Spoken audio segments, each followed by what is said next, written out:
We light the first candle to recognize Buddhism. Chaos is inherent in all compounded things. Strive on with diligence. We light the second candle to recognize Judaism. The truth is that love is the ultimate and highest goal to which man can aspire. Then I grasped the meaning of the greatest secret that human poetry and human thought and belief have to impart. The salvation of man is through love and in love. We light the third candle to recognize Islam. There is no creature on or within the earth or bird that flies with its wings, except that they are communities like you. We light the fourth candle to recognize Taoism. Human consciousness has not adjusted itself to a relational and integrated view of nature.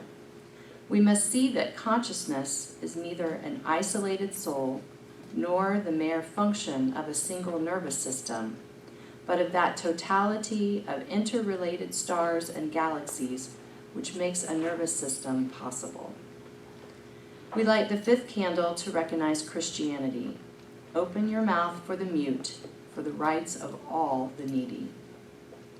We light the sixth candle to recognize Sikhism.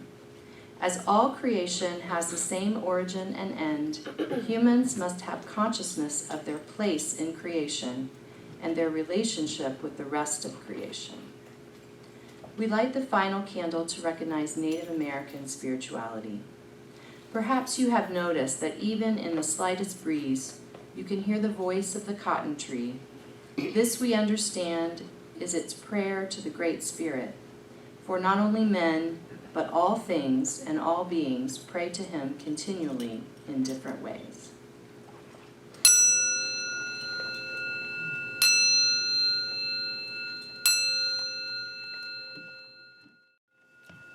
So June's theme, protect the vulnerable.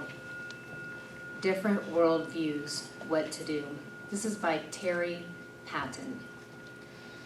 When we act on our connectedness to others, we heal something essential in ourselves. We locate ourselves in something deeper than our postmodern alienation. Our connectedness in the service of a larger things transcends the superficiality of many relationships and associations. So if you can just take these words into that sacred place for a few minutes of contemplation.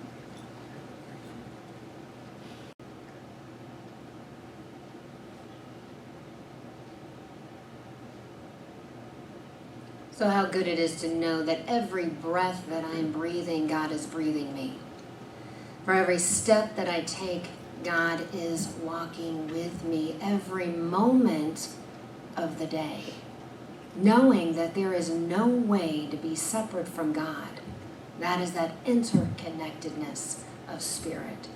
That connectedness to each other everywhere, all the time, in this place, knowing that we are absolutely blessed on this day and every day, knowing that God is divinely orchestrating this service, knowing that every word that is spoken, every note that is played, with the children in the back, all of us in the sanctuary and all the people that are not here with us and in our communities, knowing that we are absolutely connected at a deep level, bringing us together in this time.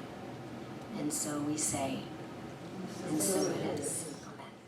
I just look pretty up here. I don't know.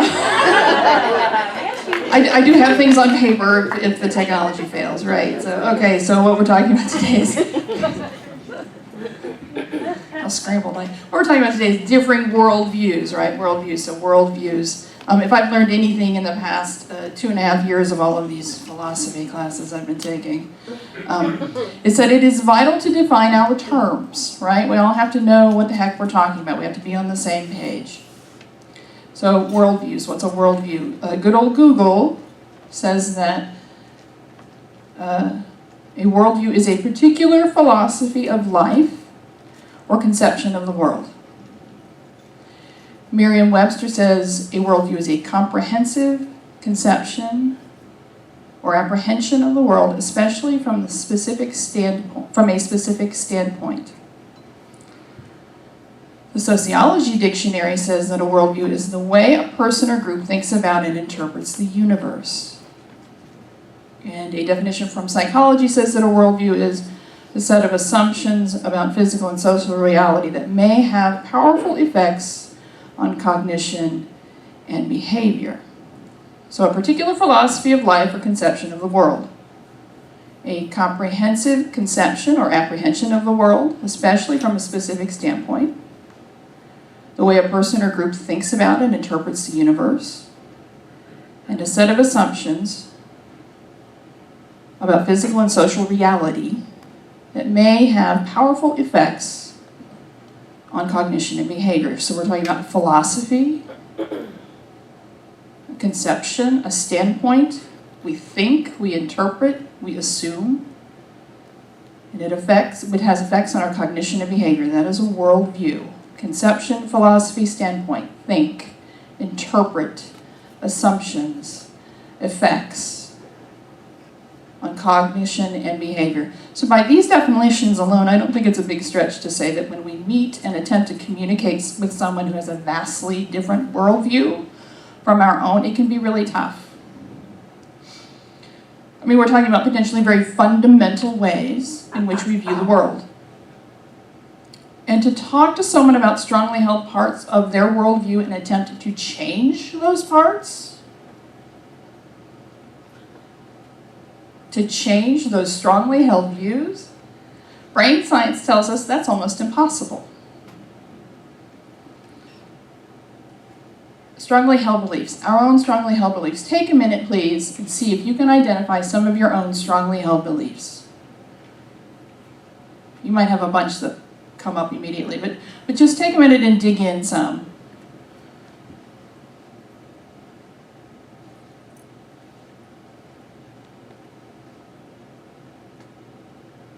What are some of the things that you believe that if someone told you they were false, you wouldn't even be willing to have a conversation with that person?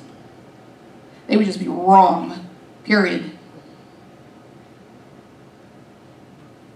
Now in your head right now, this might be black and white, right? Yes or no? I know for me, a lot of times it is. It's not as black and white, though, as it might feel to you right now.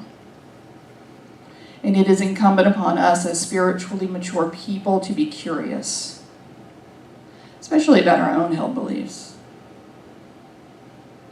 You know, in so many religions, and probably almost all of us in here have come from one, it's not incumbent upon us to be curious. It is incumbent upon us to accept it and go about our day with it. That is not the science of mind. That is not Center for Spiritual Living. We must be curious, especially about our own held beliefs. So maybe one of your strongly held beliefs is that murder is wrong.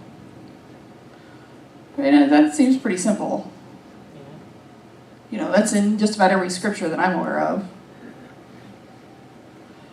But again, we have to go back to defining our terms, right? What does and does not constitute murder? If I cause an accident because of ice and someone dies, even the law doesn't necessarily say that's murder. Sometimes if I cause an accident and someone dies and I'm drunk, they don't necessarily call that murder. Is the death penalty murder? Is abortion murder? Is assisted suicide murder? How many of you are getting spun up in this question right now? Yes, no, yes, no, no, yes. We're complicated. See, we're complicated. We're very, very complex creatures. And when our strongly held beliefs, these most fundamental parts of our worldview, when they're questioned, it feels like an attack on our small s self, okay? The brain reacts as if it is an attack on our small s self. The brain is built to protect our body.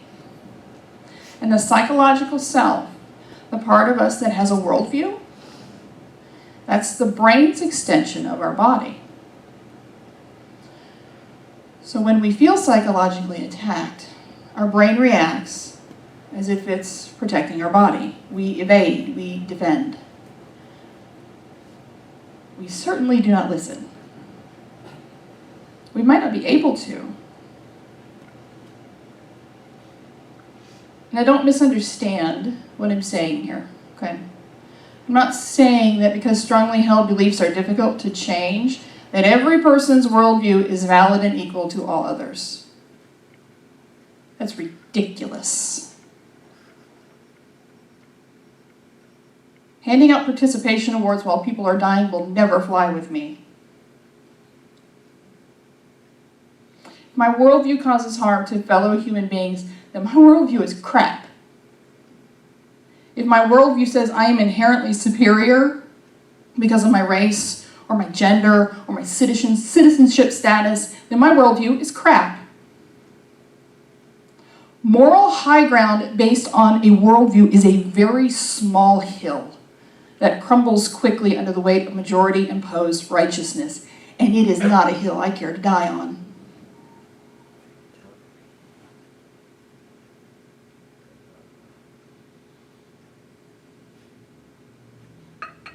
Let's go back to the key words of our definition of worldview, shall we?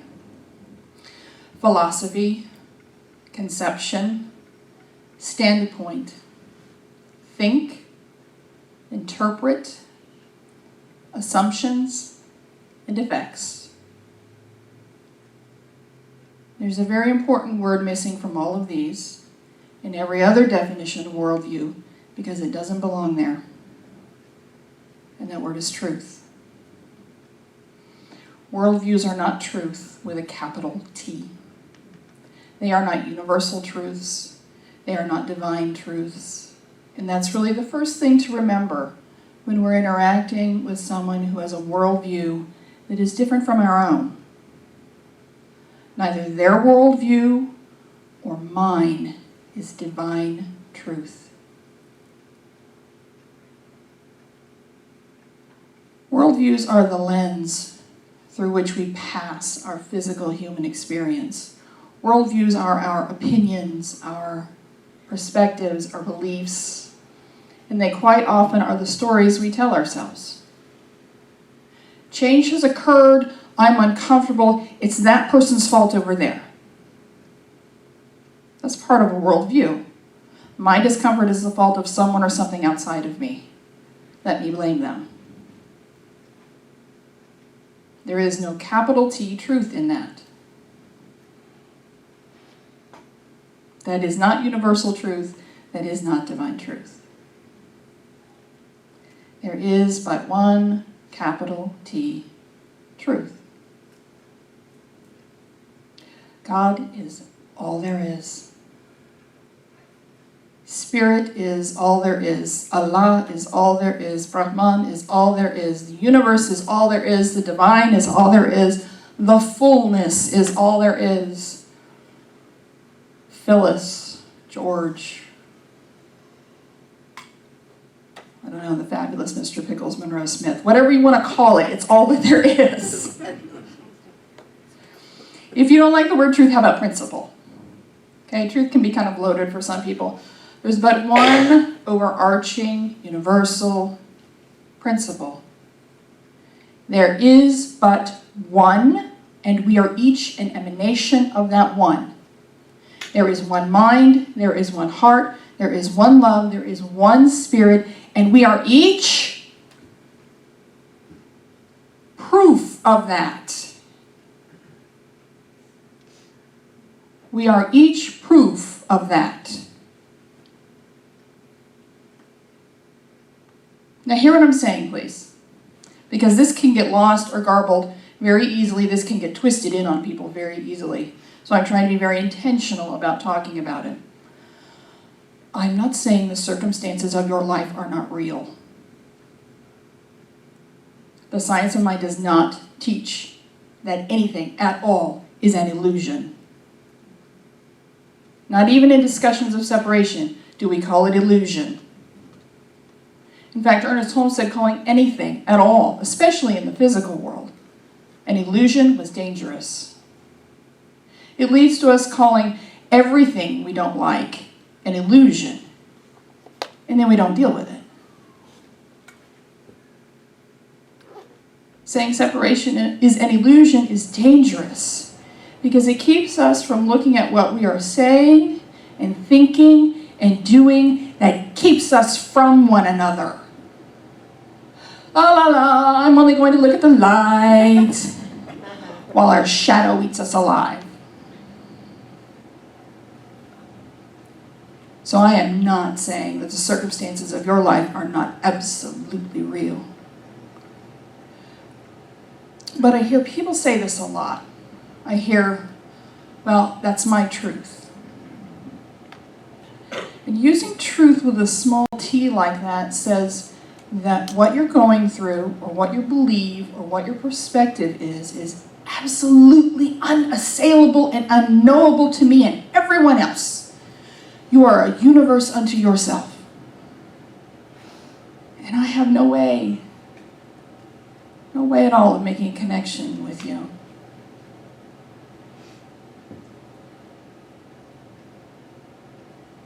There is but one universal truth, one universal principle. Spirit is all there is, and we are each an emanation of Spirit. The circumstances of our lives, those are an experience. And I can have deep empathy and compassion for an experience. We can connect over an experience. Now, I told you that the science of mind does not teach that anything is an illusion, right? So what do we teach? What does it teach? Delusion. We have deluded ourselves into thinking that we're separate from one another, that we are fundamentally different from one another, that we are not, in fact, each an emanation of the one. Our worldviews quite commonly act as shields. They reinforce our delusions. Look how different we are. We can't possibly ever make a connection with one another. We think it makes it easier. In modern society, it isn't difficult to create an echo chamber for ourselves. But the more we buy into the delusion, the more we entrench ourselves behind our worldviews. You can turn on the news for yourself and see where it's getting us.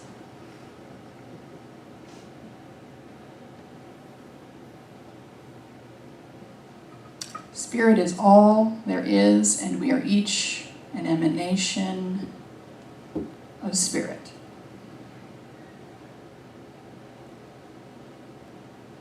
We've deluded ourselves into believing that our worldviews make us who we are, that they are fundamental to our humanness, when in fact our worldviews are a cloak to hide our divinity. What are the three things I always call us to? Ourselves. I call us to do our own work in consciousness. Each other.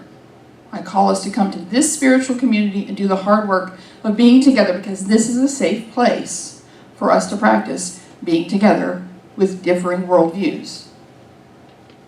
And the world. When we do the first two, we can walk out into the world as more spiritually mature people and help create positive change. Ourselves, each other, and then the world.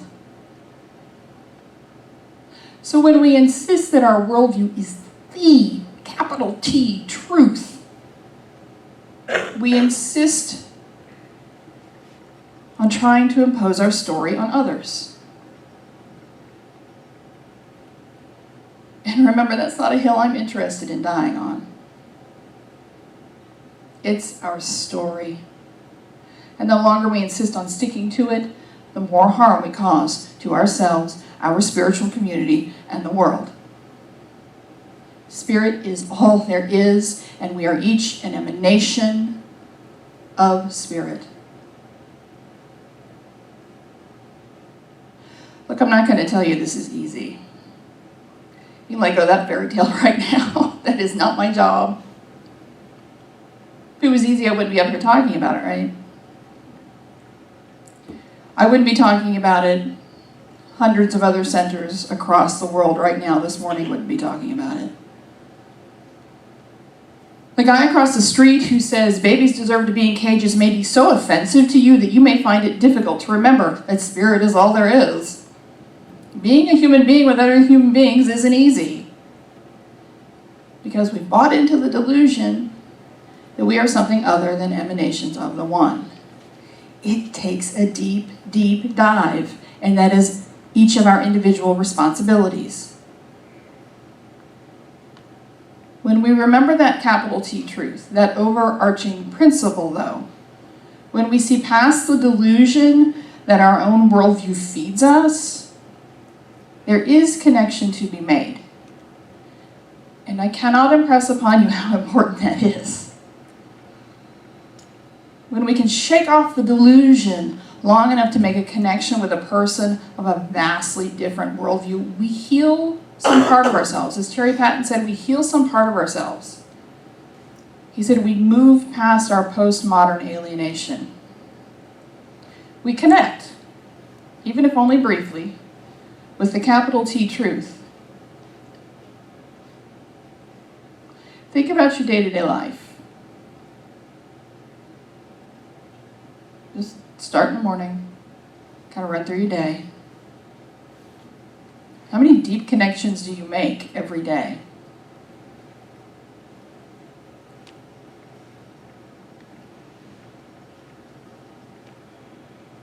How many of you are here or come here regularly on Sundays because you're starving for those? Technology has connected us in almost unimaginable ways, but how many of our relationships and associations, as Terry Patton said, can be called anything more than superficial? How often is your worldview changed or challenged? How often is your worldview challenged? How many times a day do you get to connect with the divine principle? Spirit is all there is, and we are each an emanation of Spirit.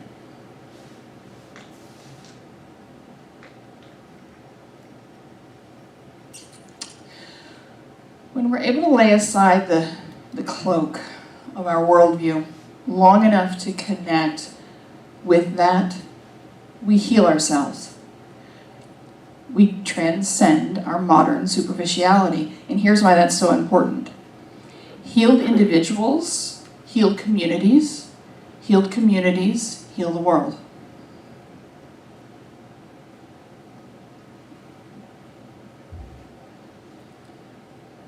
I've had some interesting reactions to my haircut. Women mostly say, "Oh my gosh, I love your hair." I wish I had the guts to do that. And then they tell me all the reasons why they can't. Most of which has to do with their head being a funny shape.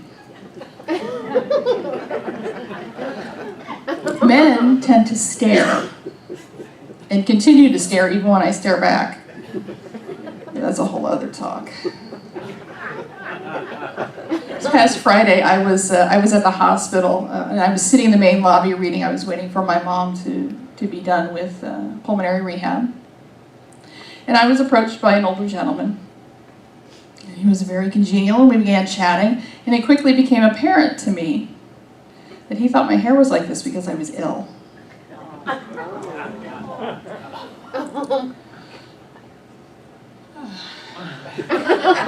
Now, I will admit that I had to work to get hold of my reaction, because one of my deeply held beliefs in my worldview is that women have total autonomy over their bodies, period. So I sort of laughed and I said, "Oh no, sir, you misunderstand. I'm fine. I'm not sick. I wanted my haircut like this. I paid someone to do it."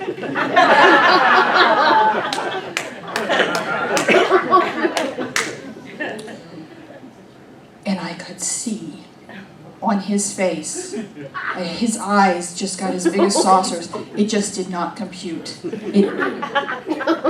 His mouth sort of fell open, and and finally he sputtered out, "But you have such a pretty face."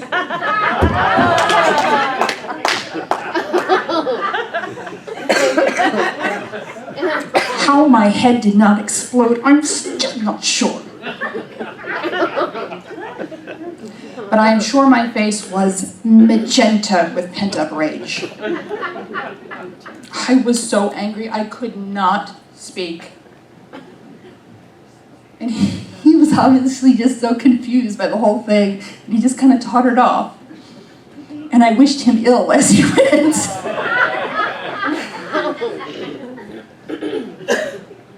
That's what it looks like when two worldviews collide and you can't get to the capital T truth and make a connection. My eyes twitching just talking about it again. It's not easy. It's not easy. And I thought about it a lot. And obviously it still kind of riles me up a little bit. It riles up my worldview, but I thought about it because I couldn't make that connection. He obviously was not going to be able to. I was supposed to be the more spiritually mature person there and make that connection, and I wasn't able. And the more I thought about it,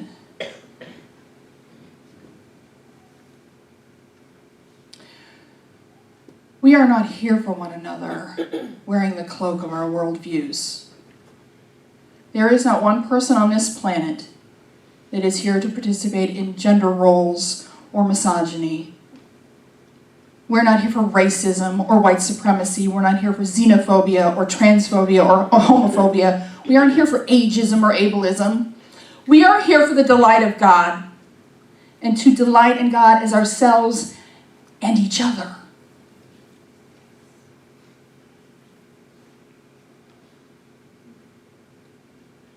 We are here for the delight of spirit, and to delight in spirit as ourselves and each other. Make no mistake. If we drown under the cloak of our worldviews, we drown together. And no amount of money or fear will save us from that. Spirit is all there is. Our willingness to do the very hard work in ourselves and in this community of living from that divine truth will heal. And if you're here, then you're called to it, whether you like it or not. Every day. Every day is an opportunity. And I'm begging you to try not to miss it. Like I did.